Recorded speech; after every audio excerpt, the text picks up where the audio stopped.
อื่นกับขอกราบสวัสดีนะคะพี่น้องชาวอำเภอชุมแพพี่น้องชาวขอนแก่นนะคะพี่น้องที่มาให้กำลังใจแต่ไก่พร้อมเด้อนะคะนักเอกสาวเจเด็กจริงๆน้องโยกิให้ประกาศความวันนี้ดีใจหลายๆเด้อมากขอพี่น้องนะคะขอบคุณกำลังใจเด้อนะคะวันนี้โดนน้ำหลายๆอบอุ่นมากๆเลยนะคะขอเสียงพี่น้องดาวไว้ที่ดังๆเนี่ยขอบคุณหลายๆค่ะดีใจหลายเด้อนะคะพี่น้องมาให้กำลังใจหลายแห้งนะคะขอบคุณทุกความหาความเพลงทุกความหาความเมตตาทุกการสนับสนุนจากพี่น้องค่ะขอบคุณที่มาเบิ่งมาแย่งลูกหลานหมอลำเสียงที่6ปีที่3สำหรับคำคืนนี้เด้อนะคะครับคุณคือศิลปินไอสาวใจจริงๆครับน้องยูกิเป็นประกาศครับพี่น้องขอให้การประชาสัมพันธ์ครับท่านใดที่ทำโทรศัพท์หล่นหายนะครับยี่ห้อไอโฟนนะครับติดต่อรับได้กระหล่ำที่นะครับท่านใดที่ทำโทรศัพท์หล่นหายนะครับยี่ห้อไอโฟนกับติดต่อรับได้กระหล่ำที่กับพี่น้องช่วงนี้ครับส่งเข้าสู่กันต่อจะดีคืนวันจะสร้างคนงานในทางด้านศิลป์บนเส้นทางบนศิลปินให้แฟนชื่นชมบนเรือนจานเรียนชีพยังมี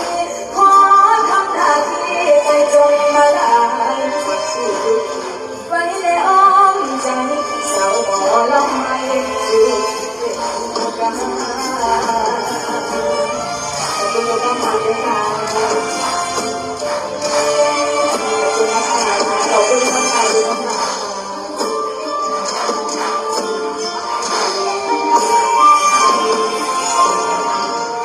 ขอบคุณค่ะสู้ๆในรายการน้องความใบนักเล่นสตาร์จากใจของน้องผู้ขี่เป็นประกาศค่ะ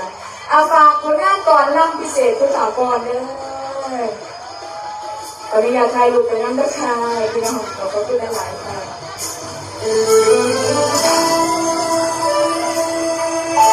สาวชุมแพตากแค่ขอเสียงสาวชุมแพเลยจ้าผลงานก่อนเล่าเป็นพิเศษพี่น้องเด้อ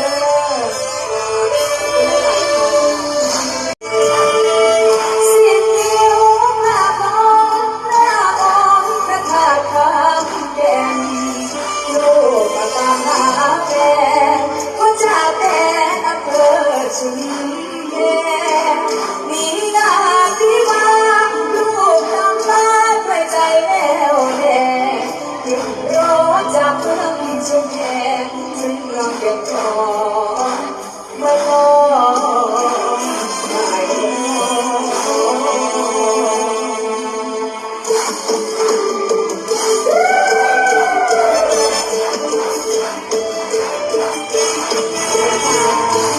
ก่อนมาผ่านเส้นทางเดิน